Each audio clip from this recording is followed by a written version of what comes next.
नमस्कार, मी उमेश वाटे. मित्रांनो, आपण प्युअर गावठीमध्ये काम करतो आणि प्युअर गावठीमध्ये काम करत असताना काय होतं की क्लिनिंग करणं हा खूप असा अवघड असा प्रश्न असतो आणि तो केला जात नाही. त्याच्यामुळे काय होतं की आपल्या इथे सतत येणारे रोग हे येत असतात.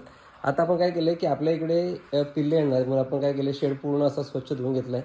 आपण सांगाल तर हे पण पूर्ण बघत असाल याला पाणी आहे, तर हे पूर्ण असं धुवून घेतलं आहे आणि भिंती वगैरे प्रॉपर धुतल्यानंतर आपण आता याच्यामध्ये काय करणार आहेत की तुम्हाला इथे हे मीठ दिसतंय. तर हे मीठ काय करायचं की आपल्याला शेडमध्ये याचा पूर्ण असा थर साचला पाहिजे. या पद्धतीने काय करायचं की अशा पद्धतीने मीठ हे टाकून घ्यायचं.